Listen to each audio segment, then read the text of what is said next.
Hello बच्चों, आज हम लोग क्लास 12th की चैप्टर 3 की एक्सरसाइज 3.1 का क्वेश्चन नंबर 6 करेंगे। तो क्वेश्चन नंबर 6 है हमारे पास, find the value of X Y and Z from the following. आपको यहाँ क्वेश्चन दे के रखी है, यहाँ से आपने एक्स वाई और जेड की वैल्यू फाइंड करनी है। अब मैंने जब पिछली वीडियो में आपको बताया हुआ था कि यहाँ पर ये जो इस तरह से होते हैं वो आपके रो होते हैं और इस तरह से जो होते हैं वो आपके कॉलम होते हैं, ठीक है। और यहाँ पर ये आपका A11 होता है, मतलब फर्स्ट रो का फर्स्ट कॉलम, ये आपका A12 होता है फर्स्ट रो का सेकेंड कॉलम, ये होता है आपका A21 क्योंकि ये सेकेंड रो चल पड़ी, ठीक है। सेकेंड रो का फर्स्ट कॉलम और ये सेकेंड रो का सेकेंड कॉलम, ठीक है। यहाँ पर इसी तरह से ये आपका A11, ये A12, ये A21 एंड ये A22। यहाँ से देखो ये दोनों इक्वल हैं, इक्वल है मतलब यहाँ से जो A11 है ये आपके इस A11 के इक्वल है, ये जो आपका A12 है ये इस A12 के इक्वल है, और ये जो आपका A21 है ये आपके इसके इक्वल है, और ये जो आपका A22 जो 5 है आपका ये इस A22 के इक्वल होगा, ठीक है। तो यहाँ से आपका 4 आ गया इज इक्वल टू वाई, मतलब वाई की वैल्यू कितनी आ गई आपकी 4 आ गई। उसके बाद आपका यहाँ से 3 इज इक्वल टू जेड, तो 3 इज इक्वल टू जेड और z इज इक्वल टू 3। तो यहाँ से y की वैल्यू भी आ गई, z की वैल्यू भी आ गई। अब x की वैल्यू बची, तो यहाँ से ये वाला x किसके इक्वल होगा, 1 के इक्वल होगा, ठीक है। याद रखना है यहाँ से ऐसा नहीं कि x को आप इसके इक्वल कर दो 5 के, ठीक है।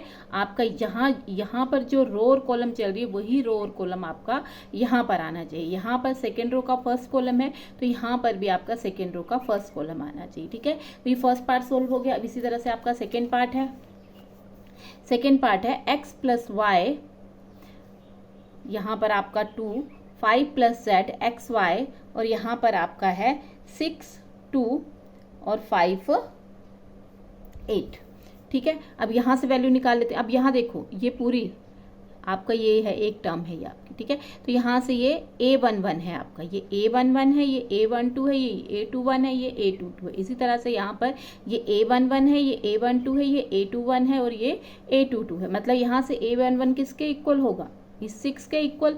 तो यहाँ से x plus Y is equal to 6, ठीक है। और यहाँ से अब हमें इसकी तो ज़रूरत नहीं, हमें तो z चाहिए और एक्स वाई और जेड चाहिए। अब यहाँ 2 और 2 के इक्वल इसको नहीं लिखूंगी मैं, तो सिर्फ जो वेरिएबल्स हैं उनको इक्वल करूंगी। ये आ गया इसके इक्वल। अब इसके बाद देखो 5 प्लस जेड किसके इक्वल है, 5 plus Z is equal to 5 के इक्वल है, ठीक है। इसको फर्स्ट नाम दे दो।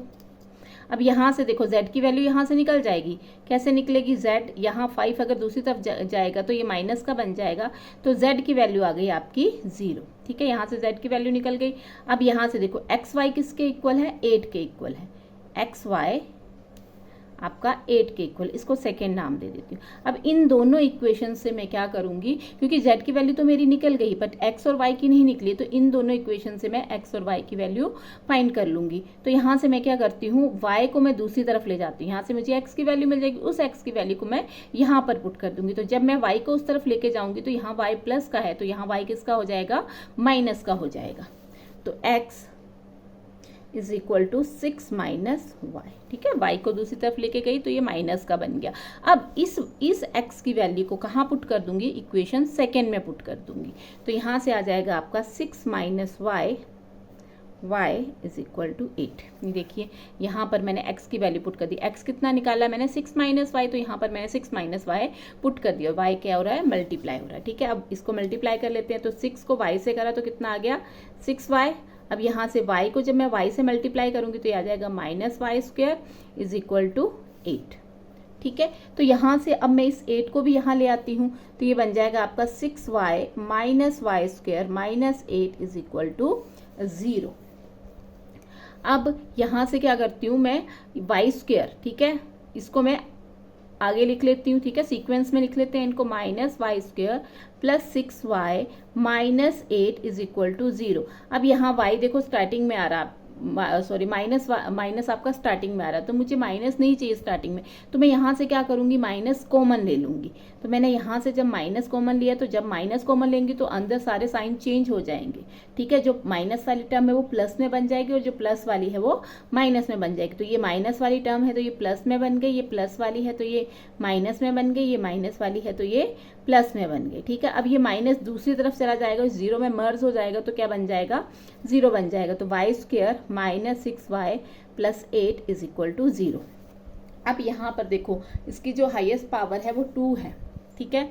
तो मतलब इसके 2 जीरो निकलेंगे, तो यहाँ से कैसे निकालेंगे हम लोग, तो यहाँ पर देखो क्या है, 1 है। यहाँ क्या है, इस फर्स्ट का जो वाई स्क्वायर का कॉफिशिएंट है इसको कांस्टेंट टर्म से मल्टीप्लाई कर देते हैं। जब इसको मैंने मल्टीप्लाई करा तो मेरा आ गया 1 मल्टीप्लाई 8 इज इक्वल टू 8, ठीक है। यहाँ से मुझे y की वैल्यूज निकालनी है, तो यहाँ से देखो आप 8 आ गया। अब 8 के मैं फैक्टर करूँगी, ठीक है। 8 के क्या क्या फैक्टर होंगे, 4 2 ज़ा 8, 8 1 ज़ा 8, ठीक है। ये अब ये जो आपके फैक्टर आए इनको मैं प्लस और माइनस करूँगी। प्लस माइनस करके मेरी क्या वैल्यू आ जानी चाहिए, माइनस का 6 आ जाना चाहिए, ठीक है।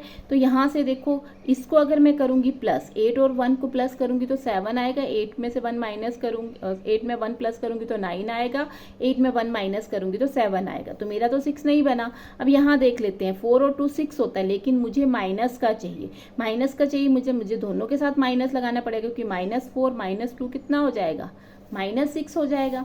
तो यहाँ से आगे आपके Y square -4y -2y plus 8 is equal to 0। अब यहाँ से हम लोग कॉमन निकाल लेते हैं, तो इन दोनों में से क्या कॉमन आ रहा है, y कॉमन आ रहा है। तो यहाँ से क्या आ गया आपका y, ठीक है। एक y बाहर निकाल लिया तो अंदर कितना बचा, 1 बचा यहाँ पर, y माइनस यहाँ से भी एक y बाहर आ गया तो कितना बचा ये। अब यहाँ से क्या कॉमन आएगा, देखो 8 ये 2 के टेबल में आता है, 8 भी 2 के टेबल में आता है। अब यहाँ पर देखो मुझे यहाँ भी y -4 ही चाहिए, जो यहाँ है वही यहाँ चाहिए। अब क्या बाहर निकालूँ, तो यहाँ से मैं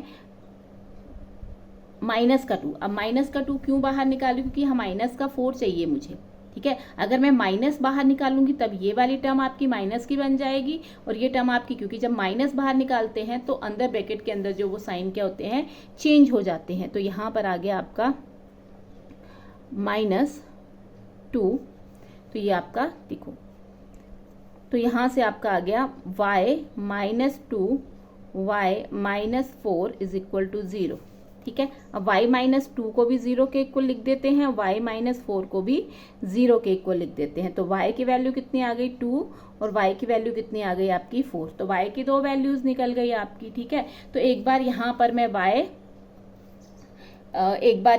y 2 पुट कर देती हूँ और एक बार मैं y यहाँ पर 4 पुट कर देती हूँ, ठीक है। तो यहाँ पर मैंने पुट करा तब, तो यहाँ से देखो इस y की वैल्यू को मैं इस इक्वेशन फर्स्ट में पुट कर रही हूँ। जब मैंने y is equal to 2 put करा, y is equal to 2 put in equation first, जब y को मैंने y इज इक्वल टू 2 इस इक्वेशन में पुट करा तो कितना आ गया, x plus 2 is equal to 6। तो x is equal to 6 minus 2, तो x की वैल्यू कितनी आ गई आपके पास, x की वैल्यू आ गई आपके पास 4, ठीक है। जब मैंने y is equal to 4 put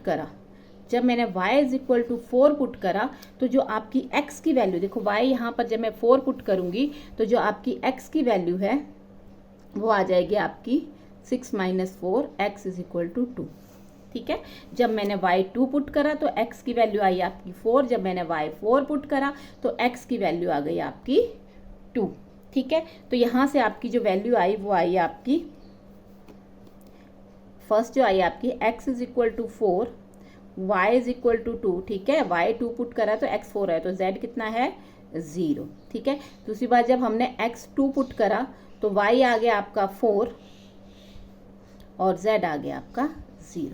तो ये आपकी x y z की वैल्यूज हो गई, ठीक है। तो ये आपका 6 का सेकेंड पार्ट हो गया। अब है थर्ड पार्ट।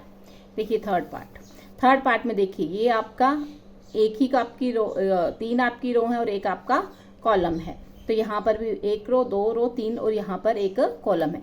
यहाँ से आपका x plus Y plus z किसके इक्वल हो जाएगा 9, क्योंकि ये a11 है, ठीक है। यहाँ पर भी ये a11 है, ठीक है, यहाँ से ये A21 है सेकेंड रो फर्स्ट कॉलम, यहाँ से ये A21 है, यहाँ से ये A31 है थर्ड रो फर्स्ट कॉलम, और यहाँ पर ये थर्ड रो फर्स्ट कॉलम, ठीक है, थर्ड रो का फर्स्ट कॉलम। तो यहाँ से X Y Z is equal to 9 हो गया, इसको फर्स्ट नाम दे दो। एक्स प्लस जेड हो गया आपका 5, ठीक है, और यहाँ से वाई प्लस जेड हो गया आपका 7। अब यहाँ से मुझे एक्स वाई जेड की वैल्यू फाइंड करनी। देखो यहाँ से अगर मैं इसको इक्वेशन फर्स्ट, इसको इक्वेशन सेकेंड मान लेते हैं, इसको इक्वेशन थर्ड मान लेते हैं। यहाँ से अगर एक्स और जेड को मैं ऐसे लिख दूँ, फर्स्ट इक्वेशन से मैं ऐसे लिख दूँ X plus Z plus Y, या फिर चलो मैंने कर दिया ऐसे, ठीक है, यहाँ से 9। अब यहाँ से देखो x प्लस जेड की वैल्यू कितनी है 5 है, तो यहाँ मैं 5 पुट कर देती हूँ। 5 plus Y is equal to 9। तो यहाँ से y की वैल्यू कितनी आ गई, 5 उस तरफ जाएगा तो माइनस का बन जाएगा, तो y की वैल्यू आ गई आपकी 4।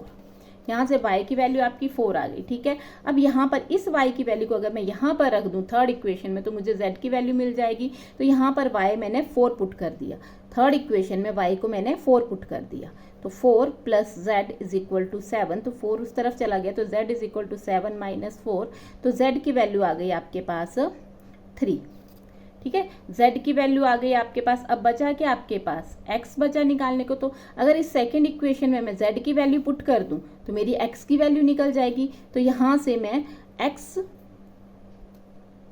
प्लस z की वैल्यू अभी हमने 3 निकाली इज इक्वल टू 5, तो x इज इक्वल टू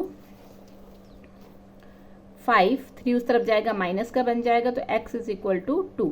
तो यहाँ से आपकी x, y और z की वैल्यू आ गई। x की वैल्यू आई आपके पास, x की वैल्यू आई आपके पास 2, y की वैल्यू आई आपके पास 4, और z की वैल्यू आई आपके पास 3, ठीक है। तो ये आपके एक्सरसाइज 3.1 का 6 क्वेश्चन हो गया। अगर आपको इसमें किसी भी कहीं पर भी कोई डाउट है तो आप मुझे कमेंट सेक्शन में पूछ सकते हैं। Thank you.